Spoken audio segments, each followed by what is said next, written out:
The village in it with a map and a plan. No place too tiny for this determined man. Crossing the counties one by one, he'll see in every English corner a bit of history.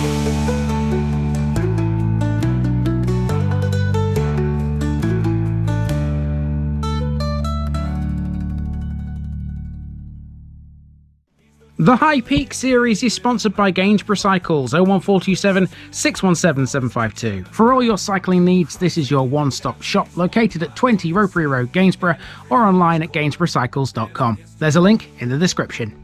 Gainsborough Cycles, ask for Trevor Halstead. Welcome back to High Peak, everybody, for round 2. It's your Tuesday episode. Now, in this one, it's going to be a lot of driving because this place is really, really small. There's not really much to walk around. It's only really got one major landmark, the main village itself, if you can call this a village, and that is this building here, which is a former Wesleyan chapel. And apart from that, there ain't much else. But you know me, I will find something else, I promise you. This is Thornhill.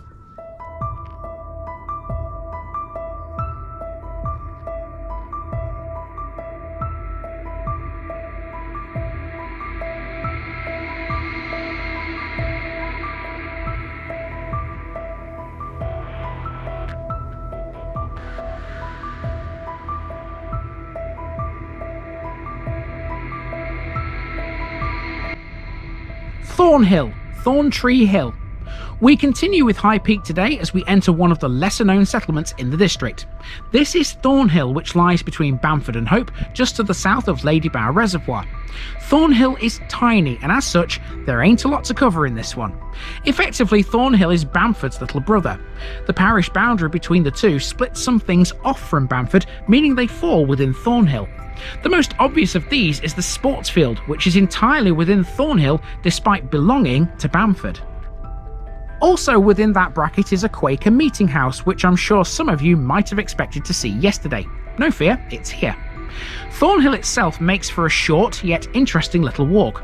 It has a church which is no longer in use by any religious body, and a set of houses that ooze the qualities we're used to by now in the Peak District. It's quiet, very rural, and exceptionally pretty. It's all located on a hillside, which just adds to the attractiveness of the place, even if it does make walking a little difficult here and there. The southern portion of the boundaries here include the Hope Valley Garden Centre and the former Rising Sun Public House, both arguably more associated with other villages, but this is a short episode, so I was thankful for their location. Thornhill is literally Thorntree Hill. I didn't see any trees of that ilk, but it's still very leafy and green in places. If you're ready for a walk, come with me and let's go and check it out. We begin with something that theoretically belongs to Bamford, but happens to be over the parish boundary into Thornhill. This is Bamford Sports Field. In 1925, the people of Bamford and Thornhill bought the ground from a local farmer for leisure use. Now owned by a charity, the ground is about 11 acres big and has 3 sports pitches, an enclosed playground, and a large area of unimproved grassland. It's used for school sports and for football tournaments. Until the 1950s, it was used by Bamford Institute's football team, a Bamford cricket team, and Hathersage Hockey Club.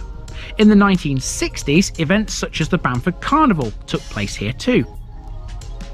Bamford Sheepdog Trials, a landmark trial association in the district, has used the whole site since the 1930s for their annual event. In 2011, a portable outside toilet was installed for the users of the ground when the pavilion is closed. Just up the lane, a dead end no less, is the Bamford Quaker community. Their building was completed in 1903 and was originally the Derwent Water Board's offices. One of its rooms was the office where the 3 Derwent dams were designed. In 1988, the Quaker community bought the buildings and land. Initially, the community was a housing co-op with many families, but when it failed to attract enough new families, it converted to the present charity, which has a much smaller core community. Of the 8 people most recently living here, 4 are vegan and 1 is vegetarian. 3 choose not to own a car. 1 uses a bike to get into the valley bottom, but we've got a car for that. The valley bottom is the Hope Valley Garden Centre. This was established in 1947 by Clifford Proctor. The Proctor family still own the centre, and it's currently run by Emma Proctor, Clifford's daughter. As well as offering a large selection of plants, there's also a number of independent businesses here, like the Wild Kettle Cafe, Nail Design, Lux Events and Parties, and the Bike Garage, where there's the opportunity to hire, or even buy, a bike. The garden centre also has an adventure hub project which was created by turning the former hitch and hike shop into a community space. It provides a meeting and training point for walkers, backpackers, cavers and climbers. It boasts a challenging indoor climbing wall that can be hired privately. If creativity is more your speed though, Hope Valley Garden Centre also houses creative pottery where you can make your own distinctive wares. Further along the valley bottom, now we're at the former Rising Sun pub. This was a popular local that closed in 2017. The Rising Sun was first mentioned in 1858 when James Rees was the landlord. The pub traditionally attracted custom from the parish, surrounding villages and from further afield. It was a place for quarrymen to relax after work and was sometimes described as a beer house. It went on to be owned by various brewery companies and operated on a tenancy basis. Its claim to fame was that it was once visited by Taylor Swift and Harry Styles when they were pop star lovebirds. That was in the run-up to Christmas in 2012. It closed in 2017 and plans were submitted to demolish it and build a 78-bedroom hotel on the site. The application was approved in 2020. The new hotel, called the Bike and Boot, is a 3-star with a restaurant designed to appeal to visitors to the Peak District.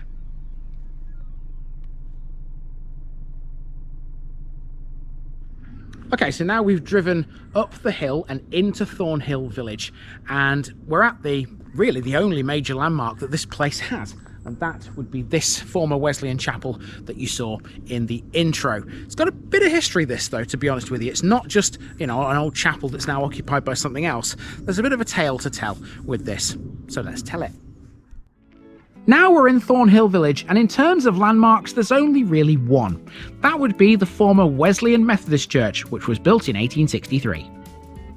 The chapel was erected using stone that came from a quarry on the side of Bamford Edge. It was transported free of charge by local farmers.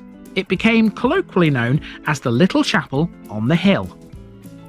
This church squats on the frontage of an earlier, plainer chapel built in 1849 as Mount Zion for the primitive Methodists, the patron of which was a local farmer. Given the Wesleyans would build their own, much grander chapel a couple of decades later, you'd have thought, wouldn't you, that this wouldn't have made for a harmonious relationship. But that's not the case, because their Sunday schools were a joint effort.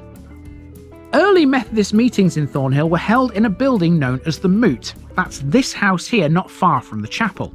The Sunday school originally used the Moot until a fuel shortage in World War I forced them to use the chapel instead.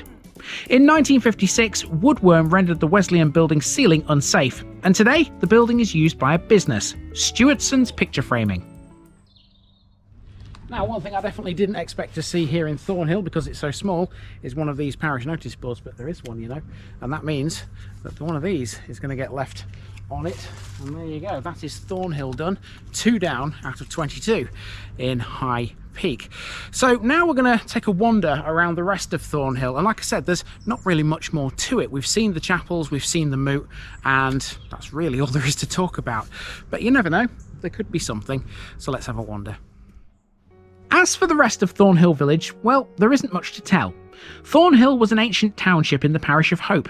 It was here where Philip de Thornhill lived in 1220. Roger Thornhill, a descendant of Philip, served as an archer under Sir Nicholas Eyre at Agincourt, and Thomas, another descendant of Philip, was the last to live in the township. Thomas's son, Nicholas, was the landlord of the Angel in Bakewell.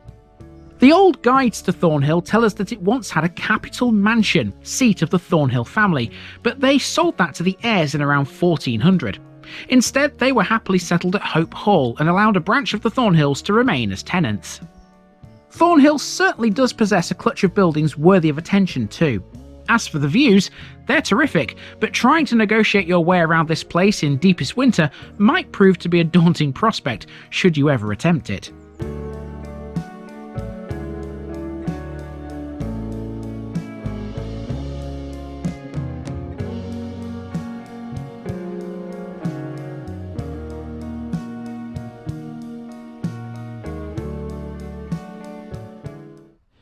So it is possible to walk around the village, even though it looks like a tiny linear village on the map.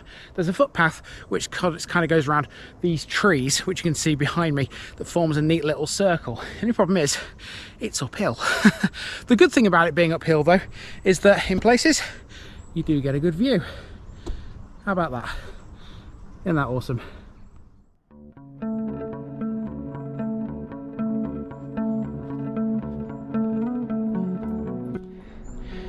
That's one sheer drop.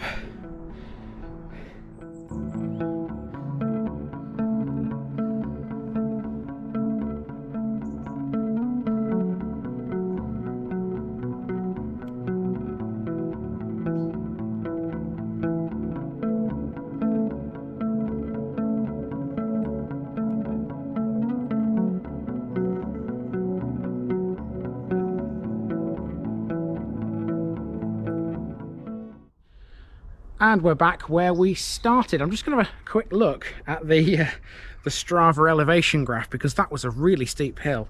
Let's go see exactly how much I sort of climbed uphill there. And here we go. You can see here, look at that. That is really steep. That's not the easiest path to walk on as well, by the way. Not just because of the sheer drop to the right hand side, but also because in places there's kind of only half a footpath and you have to be really careful. You have to watch your step. So yeah, if you do want to follow that route, then just be warned. You may have to be extra vigilant, shall we say. That's it for Thornhill, and now we're going to drive on to another place which is very similar to this, very, very small. I'll see you there tomorrow. And that's it for Thornhill, everybody. It has a near neighbour though, one which is equally tiny and not very well known. Come back tomorrow and we'll have another little wander through that one.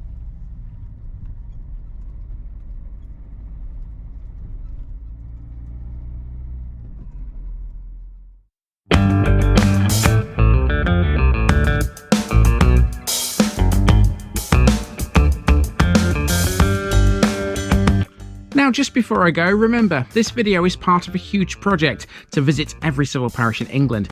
That's more than 10,000. These routes are pre-planned, and due to time constraints, I can't cover every detail or walk down every street. Please don't complain if this video missed something out. I pronounce names how I choose to. I am very aware that local dialect may vary, and I don't take kindly to criticism about this. You've been warned. It's impossible to know everything too. If this video was terrible, make your own.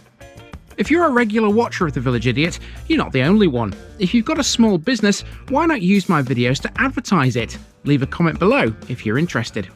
And finally, thanks for watching this episode, everybody. Give us a like and a subscribe if you've enjoyed this episode, and share it with your friends and relatives. It all helps to keep this mission going. Until next time, I've been Andy, also known as The Village Idiot, and I'm out.